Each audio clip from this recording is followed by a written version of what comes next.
Israel das mãos dos medianitas. Não é verdade que eu estou enviando você? E Gideão respondeu: Ah, meu senhor, como livrarei Israel? Eis que a minha família é a mais pobre em Manassés, e sou o menor da casa de meu pai. Mas o Senhor disse: já que eu estou ao seu lado, você derrotará os midianitas como se fosse um só. Amém, igreja? Amém. Glória a Deus. Pode se assentar. Senta glorificando o santo nome do Senhor. Senta glorificando pela bendita palavra de Deus. Irmãos, aqui no livro de Juízes, palavra essa conhecidíssima, né? Aonde fala sobre Gedeões e os 300. Palavra essa muito pregada, mas a palavra do Senhor, ela nos renova, ela se renova a cada dia na nossa vida. Aqui nós sabemos que Gedeão, agora ele está malhando trigo no lagar. A palavra do Senhor vai nos dizer que Gedeão malha o trigo no lagar. E ali aonde ele está malhando o trigo, aparece o anjo do Senhor. Sabemos também que lagar é lugar de a gente, antigamente, até um certo ponto, algum tempo, né, nós sabemos que lagar é lugar aonde pega a uva, coloca para se extrair o vinho, se extrair o suco de uva. Só que Deus dá essa estratégia a Gideão. Você imagina, igreja, um lugar onde é para moer uvas, né? Eles lavavam as uvas e ali eles pisavam nas uvas e ali saía o suco da uva. Era para isso que era usado o lagar. Só que agora Gedeão, ele vai, a palavra do Senhor fala que ele vai malhar o trigo naquele lugar. Nós sabemos que Israel está passando essa situação. Se nós formos ler aqui desde o início da palavra do capítulo 6, Israel está passando essa situação já há 7 anos. Já há 7 anos eles se encontram nessa situação. A palavra do Senhor vai nos relatar que tudo que Israel plantava, tudo que aquele povo plantava, tudo que aquele povo fazia, os medianitas vinham e arrancavam, vinha, saqueava tudo, vinha e destruía tudo. E aqui a palavra do Senhor também vai falar, aqui no versículo 3 do capítulo 6, porque cada vez que os israelitas se semeavam, os medianitas e os amalequitas e os povos murerintes se atacavam, e acampavam em Israel, destruindo o produto da terra, e a vizinhança de Gaza, e não deixava Israel sustento algum, nem ovelhas, nem boi, nem jumentos, nem gados. Aqui, irmãos, ele é obrigado a malhar o trigo nesse lagar, porque aqui a palavra do Senhor vai dizer que Israel passa por esses 7 anos. E por que Israel está passando por isso? Devido à desobediência, devido à idolatria do povo. Israel, sempre Deus levantava um servo de Deus, um profeta de Deus, para abençoar o povo. E sempre que aquele povo era abençoado, aqui esse povo é tirado do Egito, o Senhor tira eles do Egito, que eles estiveram ali por muitos anos ali como escravos. Agora esse povo vem do Egito, o Senhor está cuidando do povo de Israel, mas por certas vezes esse povo começa a idolatria, esse povo começa a desobedecer a Deus, a entristecer o Senhor nosso Deus. E a palavra do Senhor vai nos relatar, depois os irmãos lê o livro de Juízes, lê o capítulo 6, 7, 8, os irmãos vão ver que não dá tempo para estar relatando tudo. Aqui esse povo, depois de 7 anos passando tudo isso, devido à desobediência, devido à idolatria do povo, agora o Senhor permite que esse povo venha sofrer. Eu observo durante toda a palavra de Deus que sempre que o Senhor quer corrigir o Israel, sempre, pastor, que o Senhor quer nos corrigir, Ele usa a sua vara. E aqui o Senhor usa os medianitas, os amalequitas, para corrigir o povo de Israel. Aí às vezes você pode falar assim, pastora, mas Deus como que é? É um Deus mau, Ele tem prazer, o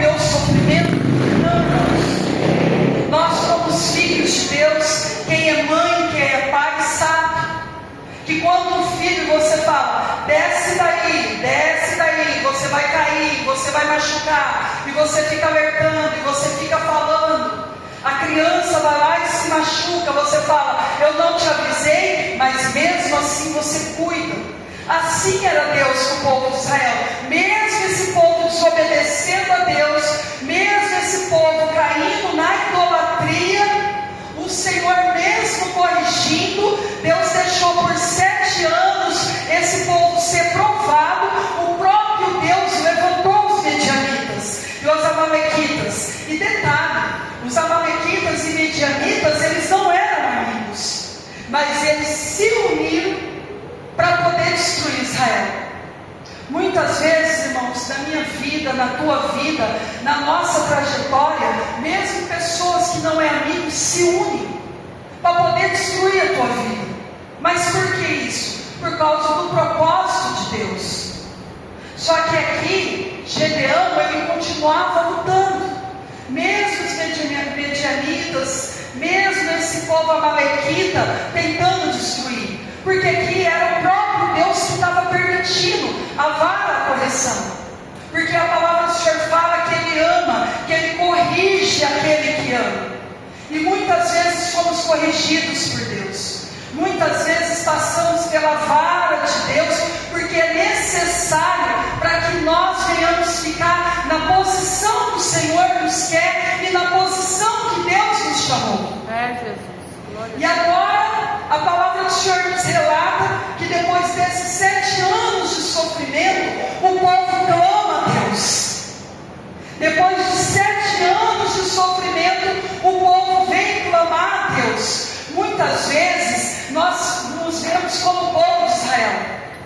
Nós passamos por sofrimento muitos anos. O Senhor permite a gente ser provado muitos anos. Só que depois de 7 anos de muito sofrimento, é que esse povo clama ao Senhor nosso Deus. E a palavra do Senhor diz que Deus, Ele ouviu o clamor do povo dele. E quando o Senhor ouve o clamor do povo, o Senhor agora Ele fala, eu usei profetas para falar com vocês. O Senhor usou profetas, mas o povo não deu ouvido. Irmãos, quantas vezes Deus usa profeta para falar conosco? Quantas vezes Deus usa homem e mulher de Deus para falar para a gente consertar a nossa vida, para a gente se levantar como homem e mulher de Deus, para a gente deixar a idolatria do lado, para a gente deixar coisas que desagradam a Deus. Deus está falando, usa os profetas, mas muitas vezes só os profetas não adiantam. Aí o Senhor envia o próprio anjo agora, para poder falar com Gedeão. E se nós formos estudar a palavra a fundo, você pode estudar a teologia, esse anjo que o Senhor usa para falar com Gedeão, é o próprio Senhor Jesus Cristo. Porque Ele chama de Senhor. Mesmo Jesus ainda não ter vindo, ter encarnado como homem aqui na terra. Nós vemos Jesus várias vezes, antes do nascimento dele, a já falar com o povo, assim como o próprio Cristo falava com Daniel. Assim como o próprio Cristo fez revelações a Daniel acerca dos dias de hoje. Porque o nosso Senhor Jesus Cristo, quando Deus Ele fez o mundo, Jesus estava lá quando Ele fez a criação. A palavra do Senhor fala que Ele era o Verbo, e o Verbo estava com Ele. O Verbo estava com o Senhor nosso Deus na criação do mundo, na criação de todas as coisas. E a palavra vai nos dizer, e o Verbo se fez carne. Oh, glória a Deus.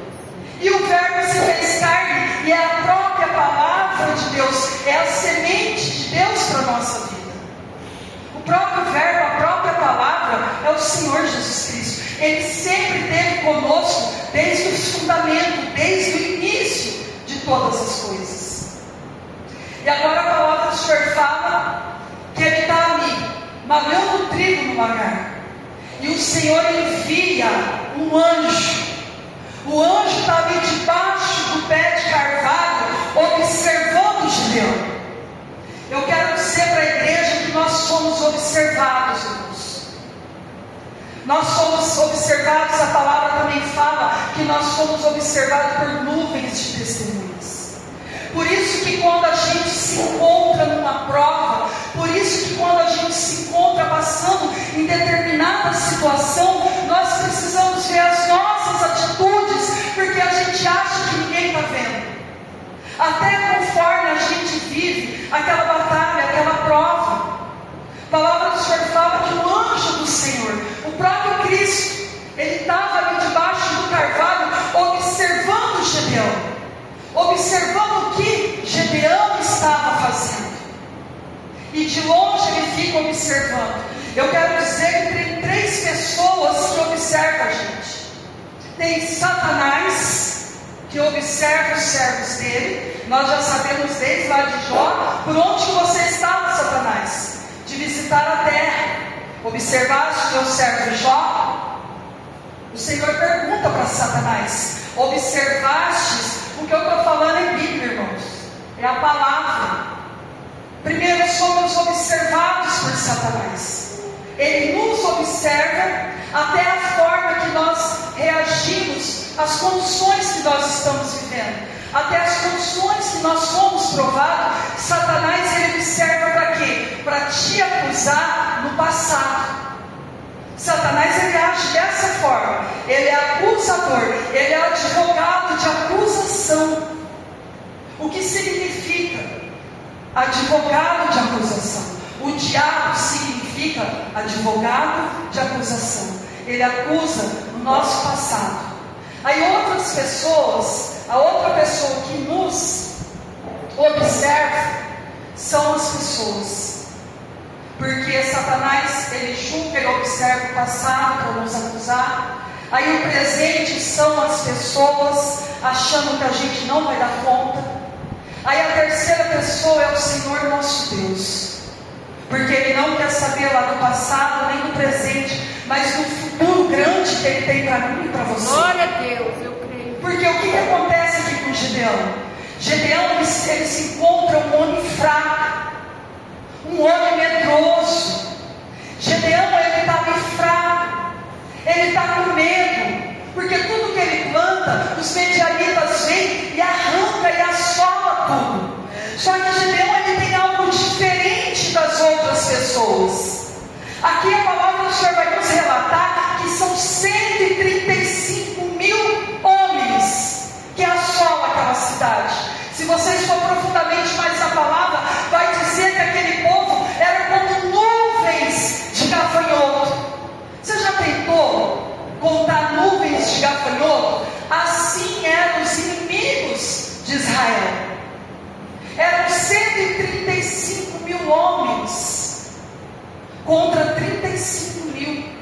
Era 100 mil homens a mais, se nós formos olhar pela lógica humana, irmãos.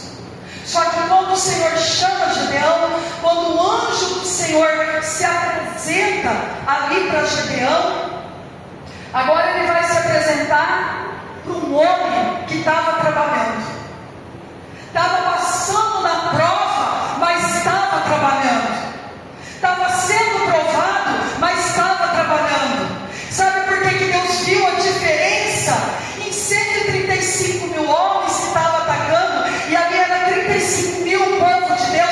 Você sabe por que Gedeão, ele se destacou no meio de 35 mil? Porque ele era o único que estava trabalhando. Porque Deus, pastor, ele não chama ninguém que está parado. Você pode reparar, todo aquele que Deus chama, todo aquele que Deus convoca, está trabalhando. Deus não chama ninguém que está parado. Deus não tem compromisso com gente descompromissada. E agora ele chama, sabe por quê? Porque ele vê a diferença. Enquanto os outros 35 mil estavam se escondendo em cavernas, porque esses homens plantavam. A palavra do Senhor fala que eles plantavam. E ali eles arrancavam tudo que eles tinham plantado, colhia e destruía tudo. Eles plantavam, deixavam a lavoura lá plantadinha. Mas quando os medianitas chegavam, eles se corriam para as cavernas. Eles faziam covas subterrâneas, cavernas, para eles poderem se esconder. Só que Gedeão não. O que Deus viu nele foi inteligência e estratégia. Enquanto eles plantavam para os medianitas virem destruir, e ia se esconder e deixava destruir tudo, Gedeão não. O que Gedeão fez? pensou: eu vou lá malhar o trigo na onde? No lagar. Porque quem é que vai procurar uva, suco para destruir, se nem tempo de plantação de uva é? Lagar, nós sabemos que é lugar de espremer a uva. Mas Gideão, a estratégia de Deus sobre a vida dele, ele foi malhar o trigo no lagar, sofrido, mas ele sabia que ali seria o último lugar que os inimigos iam procurar e roubar o pouco que ele tinha. Porque quando Deus fala com Gideão, quando o Senhor Jesus chega em Gideão, quando o anjo do Senhor fala com ele e chama ele de valente, de valoroso, de homem de guerra, ele fala: ah, meu Senhor. Irmãos, quantas vezes nós vemos como Gideão, a gente está fraco, a gente está com medo, a gente está se escondendo, mas eu quero dizer que Deus, a lógica do Senhor é diferente. Ele pega aquele que está fraco, aquele que está com medo, aquele que está se escondendo, aquele que ninguém dá nada, porque Deus é o Deus do improvável. Às vezes você chegou aqui esta noite como Gideão, falando: pastora, a senhora não sabe a minha situação, a senhora não sabe o que eu estou vivendo, eu ando fraco, eu ando escondido, o pouquinho que eu tenho medo de vir alguém e me catar e me roubar. Só que quando o Senhor se apresente para Gideão, se apresenta, fala para ele: homem valoroso, homem de guerra. Talvez você pode falar assim essa noite: como que eu posso ser um homem valoroso? Como que eu posso ser uma mulher de guerra? Como que o anjo do Senhor pode se apresentar a mim? Parece até que o Senhor está falando o que para mim? Como que ele me chama de guerreiro? Porque ele era um agricultor. Só que Deus viu nele a força. Eu quero dizer para você que independente da situação que você está, Deus vê coisas que você nem vê em você mesmo. O Senhor, ele vê a força. Ele viu a força de Gideão e o que esse homem fazia ali. Aqui a palavra do Senhor fala: o Senhor está com você, homem valente. No versículo 12: então o anjo do Senhor apareceu e disse: o Senhor está com você, homem valente. E Gideão respondeu: ah, meu Senhor, se o Senhor está conosco, por que nos aconteceu tudo isso? E onde estão todas as suas maravilhas dos nossos pais contaram? Irmãos, muitas vezes o Senhor vem falar conosco, o Senhor nos encoraja. Aí o Senhor fala que eu estou com você, eu estou com você. Aí você fala: Deus, como que o Senhor pode estar comigo e permitir eu passar por tudo que eu estou passando? Quantos de nós que já questionamos Deus? Ah, meu Senhor, ah, Deus, como o Senhor está comigo? O Senhor não está vendo essa situação que eu estou vivendo? O Senhor está comigo, mas eu não tenho nem o que comer na minha casa. Ah, Senhor, o Senhor está comigo, mas as portas estão fechadas. O Senhor está comigo e o Senhor não está vendo essa multidão se levantar contra mim. O Senhor está comigo, mas eu tenho perecido, passado tantas necessidades. Eu ando fraco, eu ando me escondendo. E o Senhor diz que o Senhor está comigo. Quantos de nós, irmãos, nós já pegamos nesse questionamento? Se Deus é na minha vida, por que o Senhor permite eu passar por tudo isso? E agora ele fala: e as maravilhas que os meus pais viveram? Gideão, ali ele está vivendo no passado. Só que ele não sabe que as maravilhas que o Deus de Israel fez no passado, com os descendentes dele, é o mesmo Deus que vai fazer maravilhas agora. Oh, glória a Deus. Às vezes você fala assim: pastora, o Deus da minha mãe, da minha avó, eu vi Deus fazer maravilhas na minha família, fazendo com a minha mãe e com o meu pai, e quando chega a minha vez é diferente. Eu quero dizer para a igreja essa noite que o mesmo Deus que fez maravilhas lá atrás, Ele está aqui essa noite para continuar fazendo maravilhas sobre a tua vida. Glória a Deus. Só basta eu e você se colocar na posição de Deus. Não só na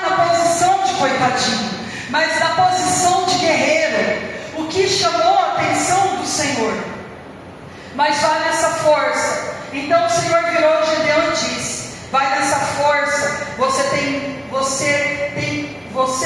e livre Israel das mãos dos medianitas. Não é verdade que eu estou enviando você? Gideão respondeu: mais uma desculpa para Deus. Ah, meu Senhor, como livrarei Israel? Eis que a minha família é a mais pobre em Manassés, e sou o menor da casa do meu pai. Mais uma vez ele fala para o Senhor: ah, Senhor, como que eu vou fazer isso? Eu sou o menor da casa, porque Gideão ainda era moço. Eu sou o mais pobre, que ele vinha de Manassés, da tribo de Manassés. Irmãos, eu quero dizer uma coisa para vocês: Deus é especialista em pegar o menor. Jesus. Se a gente for ver, vê lá o que Deus fez com Davi. Entrou todos os moços, é esse, não é esse. Acabou todos os seus filhos, acabaram todos os moços. Não, ainda tem o menor, que está cuidando das ovelhas. Deus é especialista, eu quero dizer para você essa noite, em pegar o menor da casa. Ele pega Davi, que é o menor, e faz se sentar à mesa como rei. Agora ele pega Gideão, que é o menor da casa. Ele pega Gideão, que é o mais pobre da família, mais pobre de Manassés. Porque a lógica de Deus é diferente da lógica do homem. Porque aonde o homem vê o pequeno, o menor não vê nada, o Senhor nosso Deus vê valor. E por que Deus faz essas coisas? Para ver que quem exalta, quem faz é Ele, não é o homem. Porque a palavra do Senhor lá em Isaías 43 vai dizer: é o Senhor que levanta, é o Senhor que abate, é o Senhor que sustenta, é o Senhor que humilha, é o Senhor que levanta. E a lógica de Deus, irmãos, é diferente da nossa. Às vezes você entrou aqui essa noite falando: pastora, eu sou o menor da casa, eu não tenho nada, a minha família é a mais pobre, eu estou vivendo só pela misericórdia de Deus. Se você não ficar olhando no passado, mas se você tiver uma visão de Deus sobre a tua vida, você vai ver que Deus tem propósito, que Deus tem poder de fazer algo grande. Não é a situação que você está hoje, ela não vai permanecer. Ele gosta de fazer. José fazia o quê? José cuidava dos gatos. José era o mais moço, José era o menor. Era aquele que os irmãos também não davam nada, que desprezavam. Se a gente for ver, irmãos, pela lógica da palavra de Deus, todos aqueles que eram desprezados, todos aqueles que eram rejeitados por homens, pela família, e a maioria, se a gente for ver, rejeitado pela própria família. Esther era o quê? Era órfã, e Deus a tornou rainha, para poder livrar aquele povo também de Israel. E é assim, a lógica de Deus para mim e para a tua vida é assim. Ele pega o menor da casa, ele pega o desprezado, ele pega aquele que é rejeitado, ele pega aquele que ninguém dá nada. Aqui a palavra do Senhor vai nos dizer que eram 135 mil contra 35 mil homens. Aí depois o Senhor pega e chama, desses 35 mil, fica somente 22 mil homens. Aí Deus tira esse povo, agora vai ficar somente 10 mil, mas ainda é muito. Sabe por quê? Você pode pensar: pastora, como que 135 mil, 300 homens de Deus, vai crescer 135? Deus faz essas coisas, irmãos, para a glória vir para Ele. Porque talvez se Deus deixasse ali os 35 mil, ia falar: venceu porque aconteceu alguma coisa. Não, Deus foi diminuindo o povo, até ficar os 300 valentes, os 300 corajosos. Porque o Senhor falou: os covardes e os medrosos voltam. O que voltaram, porque Gideão, ele também estava com medo. Só que ele estava com medo, mas mesmo assim ele continuou ali. Porque o Senhor considera covarde é aquele que tem medo e retrocede. Mas se você está com medo, mas você está fazendo a obra,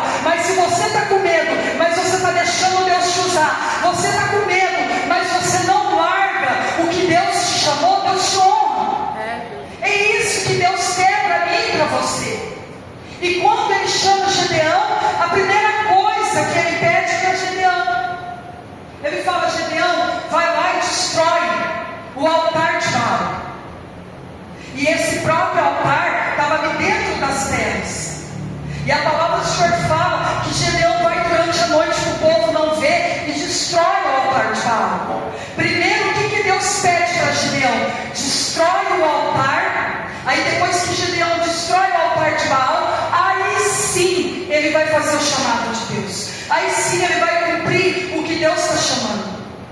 O que eu entendo, irmãos, com essa palavra? Deus, Ele quer usar a mim e a você. Deus, Ele quer te usar aqui nessa terra. Mas antes dEle te levantar como guerreiro, antes dEle te colocar para guerrear numa batalha, antes dEle colocar uma responsabilidade na sua mão, Ele quer que a gente quebre o altar. Ele quer que a gente quebre o altar de Baal, o altar de adoração. Pastor, o que é o altar de Baal, o altar de adoração? Tudo aquilo, irmãos, que a gente coloca primeiro que Deus. Eu não sei que altar de Baal você tem se levantado. Eu não sei se você levanta Baal na tua casa, adorando, dando mais atenção primeiramente ao seu marido, ou sua esposa, os seus filhos, ou o seu serviço. E quando a gente levanta esses altares de Baal, quando Deus não é prioridade na nossa vida, quando a gente coloca os nossos problemas tudo na frente das coisas de Deus, não tem como Deus dar estratégia, não tem como Deus dar vitória na guerra. Quer ser vencedor? O Senhor te chamou para algo. Quebra todos os altares de adoração. Adoração é tudo aquilo que você dá mais importância do que o Senhor nosso Deus. Adoração não é só você adorar uma imagem, como esse povo fazia, que adorava deuses e deuses. Adoração é tudo aquilo que te tira da presença de Deus. Eu sempre falo lá em casa, tudo aquilo que te pega muito, tudo aquilo que rouba teu sono, tudo aquilo que rouba tua comunhão com Deus, tudo aquilo que não permite você orar, é mestre seu. E o único que tem que ser mestre nosso é o Senhor Jesus Cristo. Se você está vivendo uma situação, se você está vivendo algo, e aquilo te tira da presença de Deus, e se aquilo rouba a tua adoração e a sua entrega verdadeira ao Senhor nosso Deus, não tem como Deus agir. E o Senhor está dizendo essa noite para mim e para você: quebra todos os altares de Baal. Tudo aquilo que tem impedido você colocar Deus primeiramente na sua vida. Porque se você colocar Deus primeiramente, Deus Ele estiver como prioridade, aí eu e você, a gente está preparado para ir para a guerra. Por que muitas batalhas nós não vencemos? Não vencemos muitas batalhas porque colocamos problemas, pessoas, trabalho, família, tudo em primeiro lugar. E quando era para a gente colocar o Senhor nosso Deus. E agora Ele vai lá, quebra todo o altar, quebra toda aquela idolatria. E agora Ele vai fazer aquilo que o Senhor nosso Deus chamou. Ele chama Gideão e fala: reúne o povo, os valentes, leva esse povo até o ribeiro para tomar água. Aqueles que foram tomar água, que lamberam a água ali como um animal, como um cachorro, foi descartado. Agora aquele que colocaram levar até a boca, porque o que aqueles homens fizeram? Quando eles se abaixaram ali para tomar água, eles largaram todas as armas. E o guerreiro de Deus, ele não larga a arma nem para tomar água, nem para descansar. Se você for lá em Israel até hoje, visitar em alguns lugares lá em Israel, aquele povo anda armado. É homens, mulheres, até criança. Aquele povo até o dia de hoje não larga a arma por nada, pastor. Por nada. E aqueles homens que largaram as armas, eles foram desaprovados por Deus. Porque eu e você, quando nós somos chamados para uma batalha, nós precisamos se posicionar e não podemos largar a nossa arma. E qual que é a arma, pastora, do cristão? Jejum, oração, espada de Deus, a palavra de Deus é a arma do cristão. E muitas vezes perante as batalhas, quando o Senhor nos chama, a gente, devido às vezes estar ali afoito, está desesperado, devido à batalha que está vivendo, faz o quê? Se distrai e larga as armas. Por que não foi escolhido? Porque quando você tem qualquer distraição, qualquer distração, e você larga as armas, o inimigo vem e te ataca. e ele te destrói. Só que é uma tática desse povo. Aí aqueles que levaram a água na boca, esses foram escolhidos por Deus. Porque quando o Senhor falou, os covardes e os medrosos voltem, 22 mil homens voltou. Porque, irmãos, todos têm chamados de Deus, mas poucos são escolhidos. Nem todos aqueles que Deus convoca têm força para permanecer até o final da batalha. Tem força para combater um bom combate, assim como o apóstolo Paulo fala. Porque assim como Paulo, o poder de Deus se aperfeiçoou na fraqueza de Gideão. É assim que Deus faz. O poder dele se aperfeiçoa na nossa fraqueza. É assim que o poder de Deus se revela. Às vezes você está achando que Deus, para se revelar na tua vida, você precisa estar forte. Não, é na fraqueza que Deus revela o poder dele. Sabe para quê? Para a gente saber que a gente é dependente de Deus, que a gente não depende de homens. O Senhor fez voltar todos esses homens para quê? Para que entender que quando eles ganhassem a guerra, assim como a irmã Fernanda falou aqui, a estratégia de Davi, quando ele lança a pedra na testa do gigante, nós sabemos que não foi a pedra que derrubou o gigante, mas sim o poder de Deus que estava sobre aquela pedra.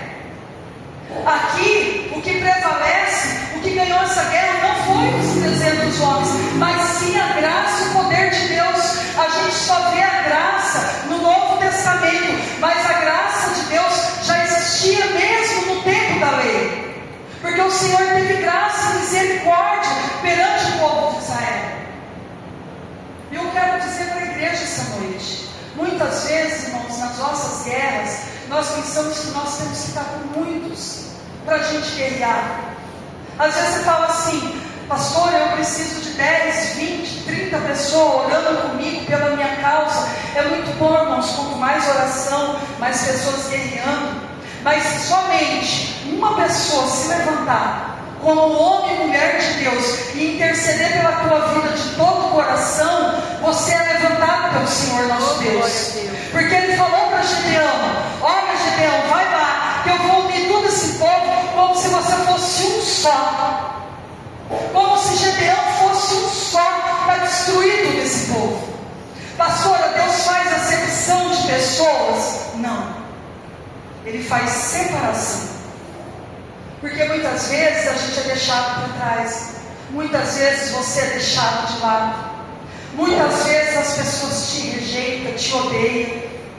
Irmãos, mas isso também é propósito de Deus. E nós precisamos entender isso. Que isso faz parte do Evangelho de cruz.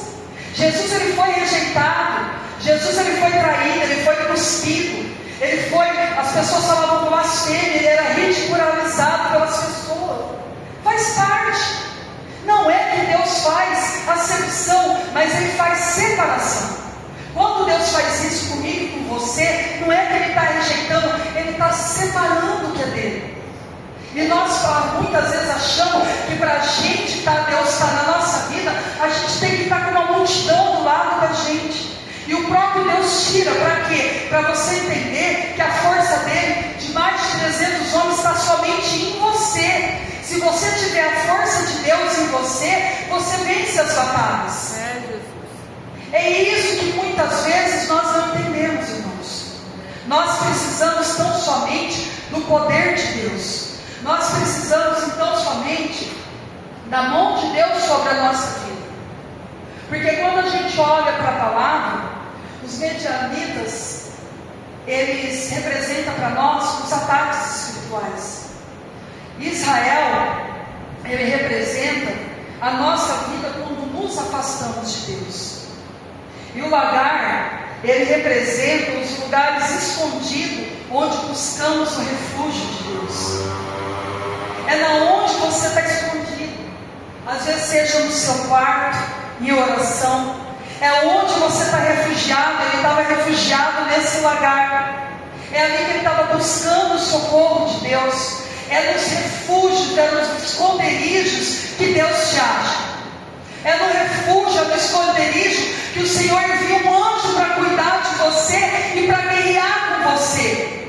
Só que muitas vezes, quando a gente está escondido, quando a gente está no refúgio, a gente acha que não tem ninguém com a gente.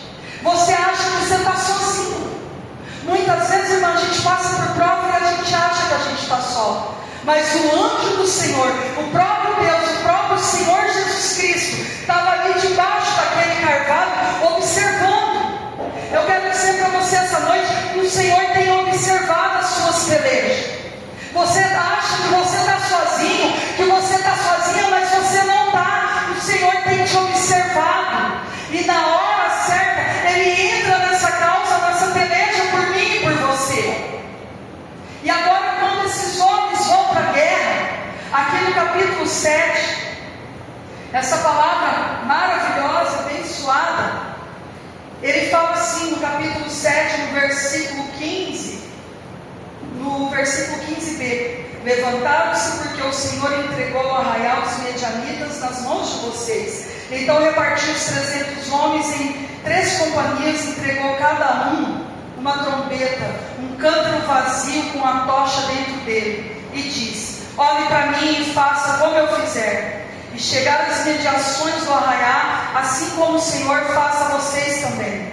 Aqui no 20 fala assim: assim as 3 companhias tocaram as trombetas e despedaçaram os cântaros e seguraram a tocha na mão esquerda e a trombeta na mão direita e gritavam: uma espada pelo Senhor e por Gedeão.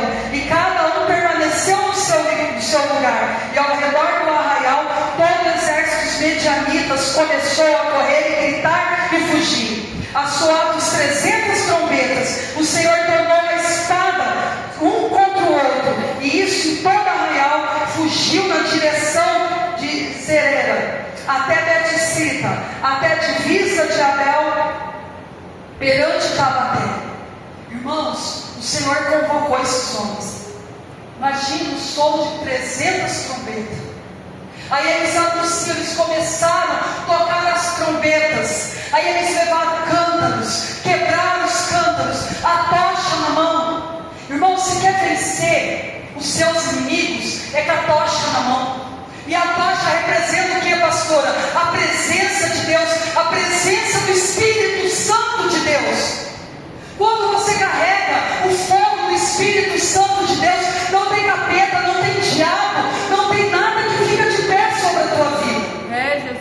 Nós vamos ver isso na palavra. Apóstolo Paulo, quando chega, que ele acende aquela fogueira, e ele está ali se aquecendo, a vibra do calor, ela vem e morde a mão de Paulo. Aí a palavra do Senhor fala que Paulo pega a vibra e sacode, mas ele não joga ela em algum lugar qualquer para poder atacar as pessoas. Ele joga ela no fogo. Porque todas as vezes que a vibra, que representa o Satanás, se levantar contra mim e a tua vida, seja cheio do poder do Espírito Santo. Porque é o fogo do Espírito que faz as vibras se afastar. Irmãos, não tem como o diabo ficar de pé com as artimanhas dele. Não tem como os inimigos de Deus, de Israel, prevalecer sobre o fogo do Espírito Santo de Deus. Porque a vibra, ela não suporta o fogo do Espírito. O Espírito Santo de Deus, a presença de Deus, quando chega no ambiente, todo mal tem que bater em retirada. A palavra do Senhor fala: resistir o diabo e ele fugirá de vós. Eu não sei o que você está vivendo. Resista à tentação, resista os ataques do inimigo. Isso aí não é para te destruir. O que Deus permitiu nesse povo aqui, os ataques, não era para destruir esse povo, mas era para esse povo lembrar que existia um Deus todo-poderoso. Deus muitas vezes vai permitir ataques na sua vida para que você se posicione como homem e mulher de Deus. Não é para matar, não é para destruir, mas é para a glória de Deus ser manifestada sobre a tua vida. Glória a Deus. E muitas vezes, igreja, nós não entendemos isso. A gente quer recuar, a gente quer parar. Quando Deus está usando a vara, quando Deus está tratando a gente, quando Deus está tratando o povo, Ele nos trata para nos aperfeiçoar, para cada vez nós estivermos melhor. Porque a palavra do Senhor fala que lá no céu não entra pecado. Como que eu e você quer entrar, muitas vezes, eu não sei a situação que muitas vezes a gente se encontra hoje.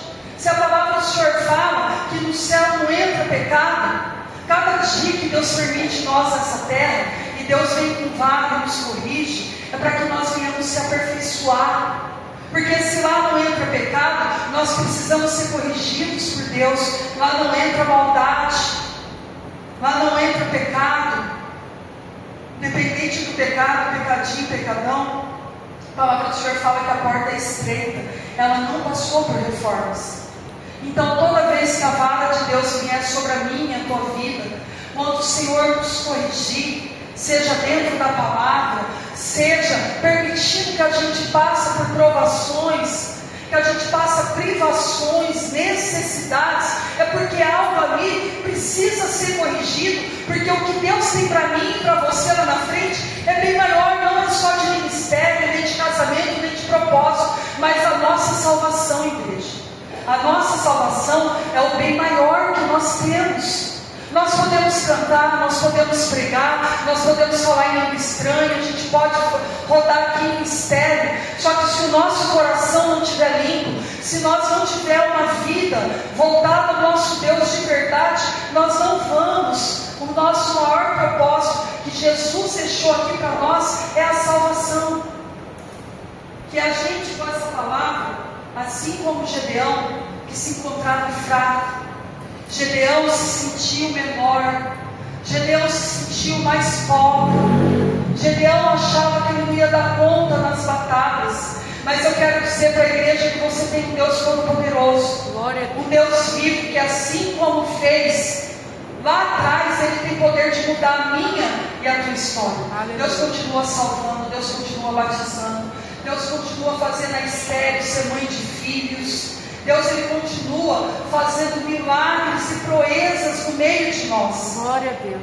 Só que para isso nós temos que dar lugar para o anjo do Senhor agir na nossa vida. Aleluia. Nós temos que estar atentos, mesmo com medo, e nos posicionar como guerreiros de Cristo para uma grande obra que o Senhor chamou a mim e você. Amém, igreja? Amém. Glória a Deus. Recebe essa palavra em nome do Senhor Jesus. Deus fiel, aleluia. Seja valente, valoroso de Deus. Quando o Senhor te convocar, aprenda que não é quantidade ou pessoas, mas sim, Deus faz você se tornar um só para poder vencer as batalhas da vida.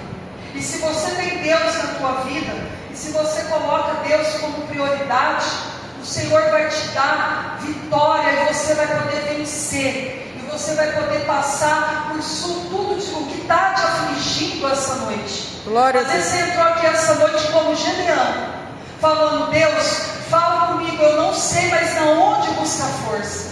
Eu não sei mais o que fazer. Eu não sei mais, Deus, como que eu faço na minha vida. Mas o Senhor essa noite me trouxe essa palavra em seu coração. Se fortalece no Senhor nosso Deus. Se coloca na posição de guerreiro. O Senhor essa noite Ele te ergue para uma grande caminhada. Em nome de Jesus. Amém, igreja? Deus abençoe.